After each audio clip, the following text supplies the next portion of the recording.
queridos hermanos. Un abrazo a distancia para todos ustedes, un abrazo fuerte. No sé cómo estarán pasándolo, pero creo que por la misericordia y gracia del Señor, todos ustedes están pasándolo bien con el Señor Jesucristo, porque Él les cuida, les guarda, los provee, los suple.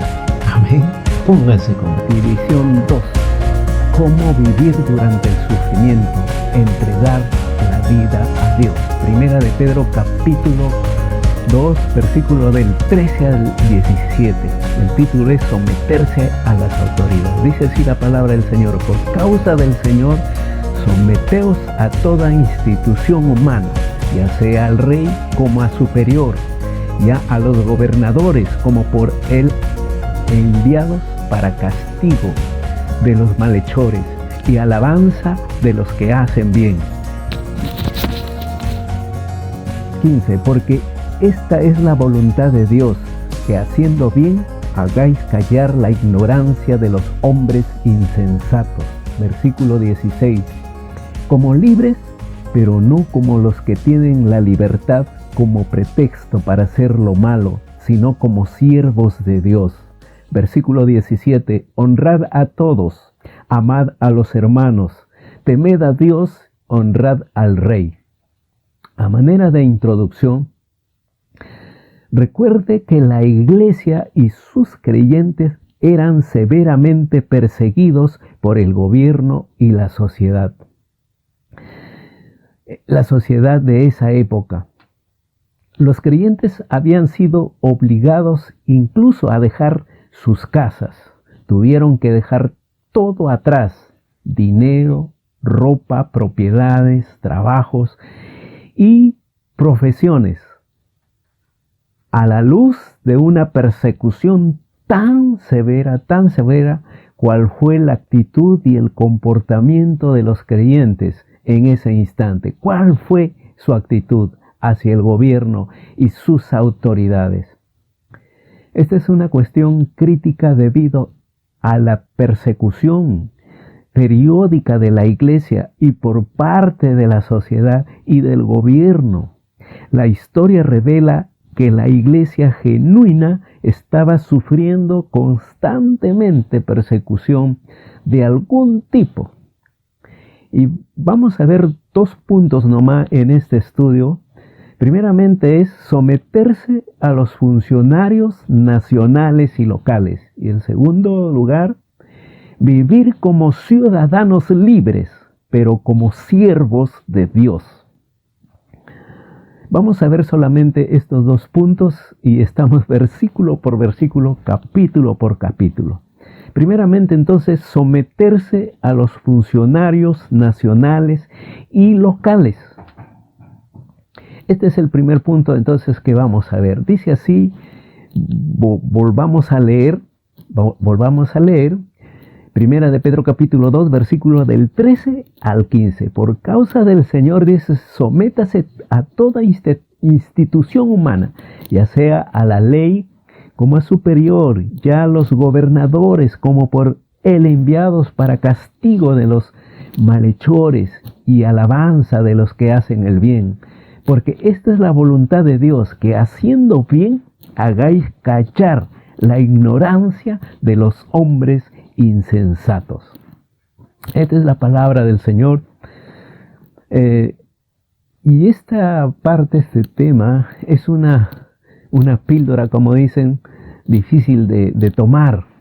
Cuando uno está siendo perseguido y ha perdido tanto debido a la persecución, pero note, la palabra someteos ahí está en modo imperativo, es una orden firme. Dios espera que los creyentes se sometan a las leyes de gobierno.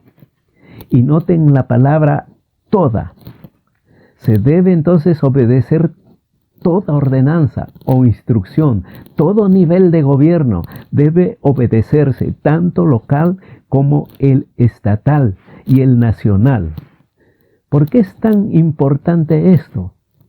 La razón es evidente, está perfectamente clara. Sin ley y sin guardar la ley, la sociedad estaría en un caos total. La ilegalidad sería cosa de todos los días. Nadie estaría seguro al caminar por las calles. La gente tendría que vivir a puerta cerrada. El abuso, los ataques, el asesinato y la guerra serían una amenaza constante. Ninguna propiedad estaría segura. No habría caminos públicos. No había transporte tampoco, agua, desagüe o sistemas eléctricos, puesto que no habría ley para recaudar impuestos. Y de existir, nadie la respetaría. No habría policía militar ni bomberos por el mismo motivo. Sin la ley y el cumplimiento de la ley, no puede haber sociedad, ni comunidad, no puede haber vida juntos, ningún vínculo entre la gente. La ley y los gobernadores y sus autoridades son una verdadera necesidad. Una necesidad para evitar que la gente se convierta en bestias, en unas bestias salvajes, en una jungla de egoísmo e ilegalidad irrefrenable. El caos no es la voluntad de Dios para el mundo. La voluntad de Dios es la ley y el orden. Dios quiere que los hombres vivan en un mundo de amor, gozo, paz, un mundo de ley y orden perfectos.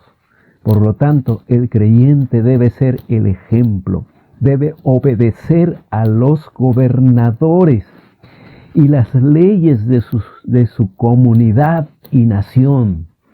Debe mostrar cuán amoroso y gozoso, pacífica y maravillosa puede ser la vida si la gente obedece a Dios y a las autoridades civiles de este mundo. ¿Y saben qué? Hay 3 motivos por los cuales los creyentes deben obedecer a los gobernantes civiles. 3 motivos por qué debes obedecer a los gobernantes y a las autoridades. Primeramente, los gobernantes civiles son enviados por Dios. La autoridad civil es ordenada por Dios. ¿Sabía? Esto es la existencia, la autoridad, la posición de los puestos de gobierno son ordenados por Dios. Es la voluntad de Dios que exista el gobierno y que las personas tengan la autoridad para gobernar dentro del Estado. Y hay 3 instituciones ordenadas por Dios. ¿Cuáles son esas instituciones? Primero está la familia, después la iglesia y luego el gobierno. Todas ellas existen porque Dios las estableció como los medios a través de los cuales los hombres deben relacionarse unos a otros y con Él mismo como Dios. Con Él mismo como Dios. Dios ha ordenado que exista la familia como el medio por el cual sus miembros se relacionen y compartan, y que la función de los padres rija dentro de la familia. Ahora están todos como familia, ¿verdad? Dios ha ordenado también que exista la iglesia como el medio por el cual la gente se relacione con Dios, y que los líderes de la iglesia ejerzan su función de autoridad dentro de la iglesia. Dios ha ordenado que exista el gobierno como el medio por el cual los ciudadanos se relacionen unos con otros y que los funcionarios de gobierno ejerzan su puesto de autoridad dentro del Estado. Las instituciones y su autoridad son ordenadas por Dios. Y los hombres son responsables de cómo llevan adelante las funciones de las instituciones. Cada una de las 3 instituciones tiene líderes que son fieles y hacen una labor excelente. Y cada una tiene líderes que también desobedecen por completo a Dios y hacen un trabajo terrible. Esto incluye hombres que tienen autoridad dentro de diversos niveles de gobierno, así como a los que sirven en diversos niveles en la iglesia y la familia, ¿no? ¿Verdad? Lo que hay que recordar es que el gobierno es ordenado por Dios, el gobierno es ordenado por Dios y los gobernantes responden ante él. Deberán dar cuenta a Dios. Romanos 13:1 dice, sométase toda persona a las autoridades superiores, porque no hay autoridad sino de parte de Dios, las que hay por Dios han sido establecidas. Proverbios 16:12. Abominación es a los reyes hacer impiedad, porque con justicia será firmado el trono. Sin embargo, el punto central aquí de este pasaje que estamos viendo no es los gobernadores, sino el creyente y su deber para con el Estado. Habitualmente el creyente poco puede hacer en cuanto al modo en el que las autoridades del gobierno conducen sus asuntos, pero sí puede ocuparse de su comportamiento como ciudadano dentro del Estado. Y Dios es muy, pero muy claro acerca del comportamiento del creyente. Amén. Tenga presente que el infame Nerón, que estaba gobernando como emperador cuando Dios condujo a Pedro a dar estas instrucciones, a escribir este libro, el creyente debe obedecer toda autoridad civil, sin importar cuál sea. Pedro y todos los creyentes de ese tiempo tenían que obedecer a esa autoridad. ¿Quién era? El sanguinario Nerón. Vamos a ver en segundo lugar, las autoridades civiles ejercen justicia por Dios. Rigen para ejecutar castigo a los que hacen el mal y recompensar a quienes obran para bien en toda la extensión del Estado. Los gobernantes no son ordenados por Dios para que pongan freno a las buenas obras, ¿no? Sino para frenar la maldad. Las autoridades civiles y las leyes existen para limitar el mal. Por lo tanto, cualquier creyente que quebrante la ley puede esperar ser castigado por el Estado.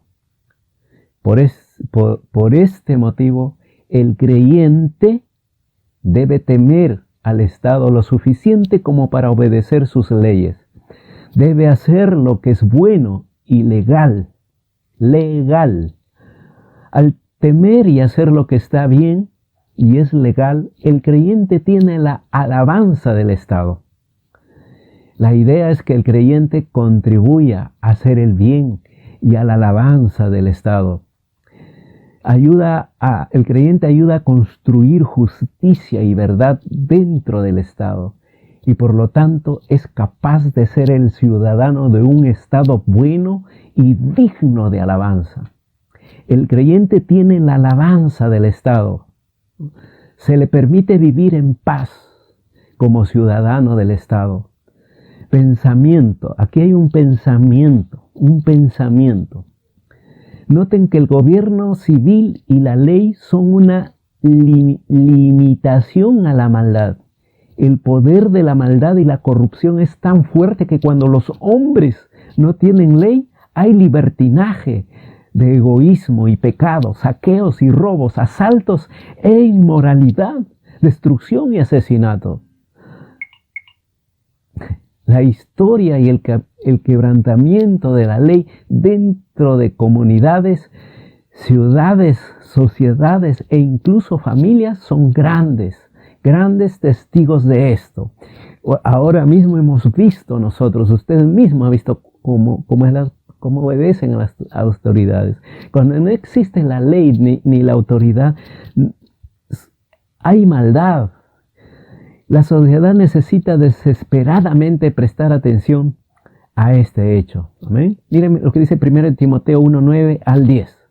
Conociendo esto que la ley no fue dada para el justo, sino para los transgresores y desobedientes, para los impíos y pecadores, para los irreverentes y profanos, para los parricidas y matricidas, para los homicidas, versículo 10, para los fornicarios, para los sodomitas, para los secuestradores, para los mentirosos y perjuros y para cuantos se opongan a la sana doctrina.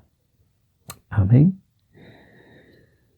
Aquí el tercer motivo dice, el buen comportamiento del creyente es silenciar las críticas que lo hacen a Cristo.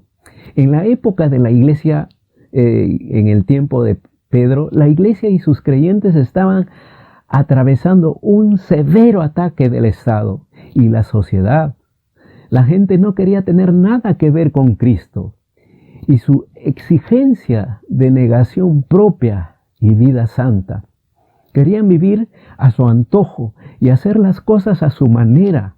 La idea de que una persona tuviera que dar todo lo que era y tenía a Cristo y a su causa de evangelización mundial, que tuviera que sacrificarse para satisfacer las necesidades desesperadas de un mundo agonizante como ahora, era lo último que pasaba por su mente y lo último que aceptarían la gente.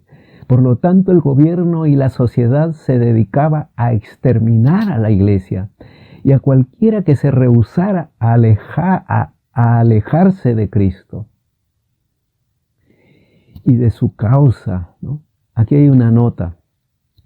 Las Escrituras llaman a cualquiera que persigue a la iglesia y a los creyentes, les llama insensatos. Imagine rechazar a una persona solo porque enseña amor, enseña gozo, enseña moralidad, enseña pureza y paz, salud, justicia,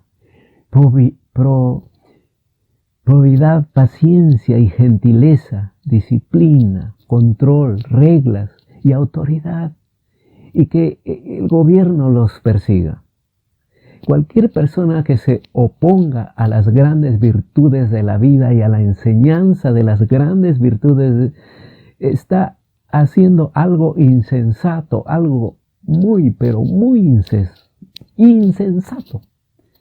Pero ¿saben qué? Noten, aquí hay un hecho significativo. El creyente que sigue viviendo para Cristo y haciendo el bien, finalmente silenciará a los críticos. Puede que lleve algún tiempo, pero finalmente el comportamiento justo y divino vencerá a las mentiras y a los ataques de los viciosos y malos de la tierra. Y esta es la tercera razón por la que debemos obedecer las reglas para que nuestro comportamiento legal y justo silencie cualquier interrogante acerca de Cristo. Príncipes de tu pueblo, no injuriarás. Romanos 13:1 dice, sométase toda persona a las autoridades superiores, porque no hay autoridad sino de parte de Dios, y las que hay por Dios han sido establecidas. Tito 3:1 dice, recuérdales que se sujeten a los gobernantes y autoridades, que obedezcan, que estén dispuestos a toda buena obra. Eso es lo que dice la palabra. Y nosotros debemos escucharlo, entenderlo y practicarlo. Note, existe aquí algún momento en que los creyentes no deban obedecer al Estado. Hay un momento en que no debe de obedecer el cristiano al Estado. El creyente debe entregar a César lo que es de César, pero también debe entregar a Dios lo que es de Dios. El creyente responde a una autoridad mayor que el Estado. Tú respondes a una autoridad mayor que el Estado. Es Dios mismo. Así que cuando el Estado comienza a fallar en cuanto a ejecutar justicia y las órdenes de y para Dios, el cristiano debe obedecer a Dios y no al Estado, como dice Hechos. Respondiendo Pedro y los apóstoles dijeron, es necesario obedecer a Dios antes que a los hombres. Hay momentos en que el cristiano sirve con la mayor de las bondades al Estado, rehusándose a obedecerlo e insistiendo en la obediencia a Dios. De esa manera brinda un mayor testimonio y trabajo por una mayor justicia, provocando un cambio dentro del Estado. Miren lo que dice Marcos capítulo 12, versículos 16 y 17. Ellos se le trajeron y les dijo, ¿de quién es esta imagen? Y la inscripción, ellos le dijeron, de César. Versículo 17.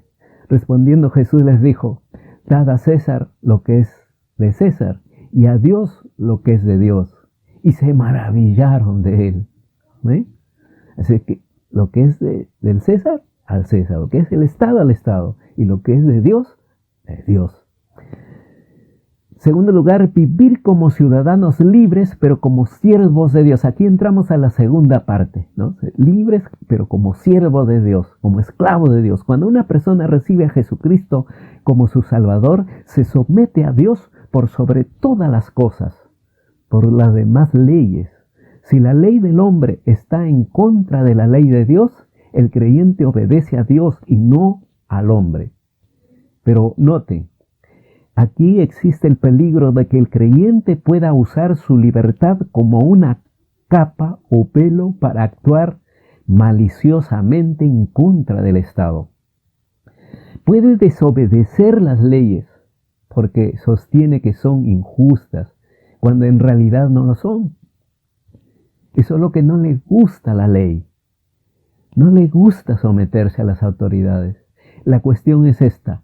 Los creyentes son siervos de Dios. Tú y yo somos siervos de Dios. No siervos de nuestras propias ideas y pensamientos. Debemos servir a Dios y a su llamado, no a su propia lujuria y deseos. No tienen derecho de violar las leyes del gobierno. No tenemos derechos.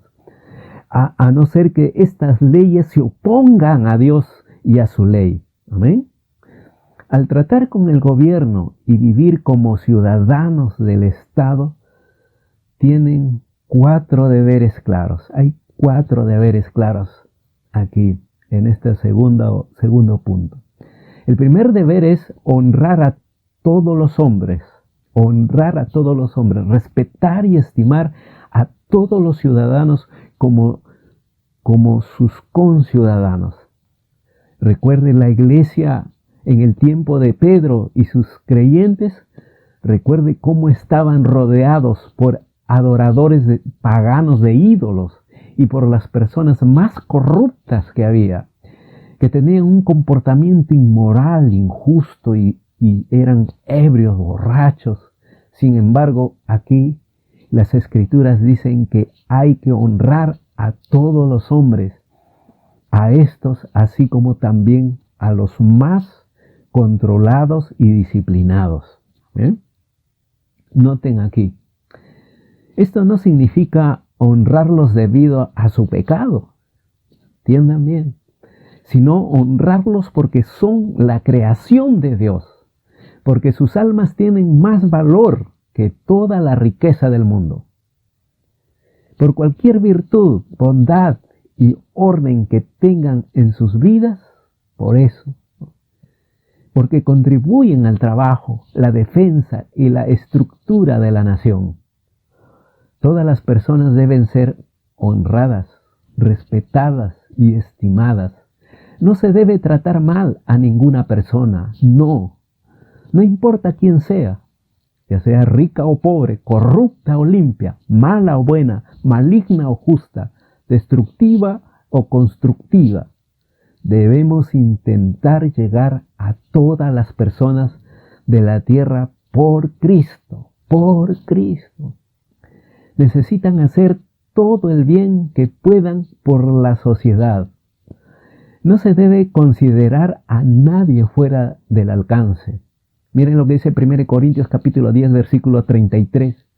Como también yo en todas las cosas agrado a todos, no procurando mi propio beneficio, sino el de muchos, para que sean salvos. 2 Corintios capítulo 8, versículo 9 dice, porque ya conocéis la gracia de nuestro Señor Jesucristo, que por amor a vosotros se hizo pobre, siendo rico, para que vosotros con su pobreza fueseis enriquecidos. Filipenses 2, versículo de 3 al 4 dice, nada hagáis por contienda o por vanagloria, antes bien con humildad, estimando cada uno a los demás como superiores a él mismo. Versículo 4, no mirando cada uno por lo suyo propio, sino cada cual también por los de los otros. ¿Amén? Ese es uno de los, el primer motivo. Ahora, el otro punto es amar la hermandad. Esto significa amar a todos los creyentes, amar a todos los creyentes, quien quiera que sean, independientemente del color, ¿no?, la nacionalidad o las creencias. Si la persona es un hermano en Cristo, un verdadero hermano, debemos amarlo. Aquí hay una nota. No es suficiente con honrar y respetar a un hermano. Se espera algo más. Amor, un verdadero amor filial. Y recuerde lo que significa el amor. Significa ocuparse y cuidarse unos a otros, enseñarse unos a otros, alimentarse unos a otros, cuando sea necesario, apoyándose unos a otros, ayudarse unos a otros, protegerse unos a otros, compartir unos con otros, relacionarse y tener comunión unos con otros, orar y adorar juntos. El amor es exactamente lo opuesto a criticar o a la crítica. Hablar a espaldas de otro, murmurar, quejarse y crear división. Debemos amar la hermandad, a los hermanos de todos los creyentes en todas las partes del mundo. Miren lo que dice Mateo capítulo 22, versículo de 37 al 40. Jesús dijo, amarás al Señor tu Dios con todo tu corazón, con toda tu alma y con todo tu mente. Este es el primer y grande mandamiento. Y el segundo es semejante. Amarás a tu prójimo como a ti mismo. De estos dos mandamientos depende toda la ley y los profetas. ¿De quién es Hijo Cristo? ¿De quién es el Hijo Cristo? Juan 13, 34, 35 dice, un mandamiento nuevo os doy, que os améis unos a otros como yo os he amado, que también os améis unos a otros. Versículo 35. En esto conocerán todos que sois mis discípulos, que si tuviereis amor los unos con los otros. Primera Tesalonicenses capítulo 3, versículo del 12. Dice, y el Señor os haga crecer y abundar en amor unos para con otros y para con todos, como también lo hacemos nosotros para con vosotros. Amén.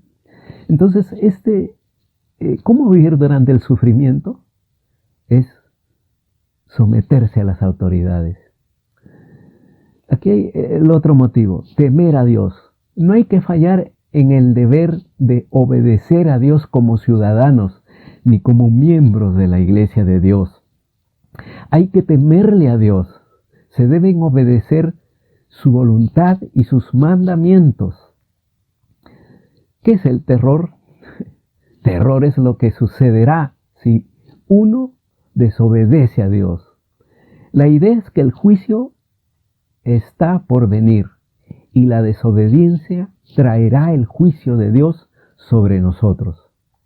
Mateo 10, 28 dice, y no temáis a los que matan el cuerpo, mas el alma no pueden matar.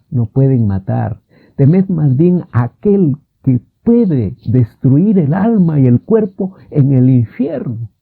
Isaías 8:13 dice: a Jehová de los ejércitos, a él santificad, sea vuestro temor y él sea vuestro miedo. Amén. Aquí pasamos al otro punto, al cuarto punto de esta segunda división. Dice: al rey y a la autoridad suprema de la nación debemos obedecer. Recuerde el mandato del infame Nerón. Él estaba en el trono cuando escribió Pedro, y los creyentes fueron perseguidos por las autoridades.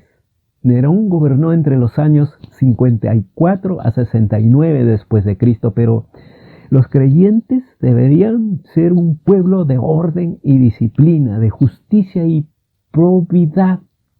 Deben fijar un ejemplo dinámico de amor y paz para que algunos puedan ser ganados para Cristo y salvos por la eternidad. Mire lo que dice Hechos 23:5.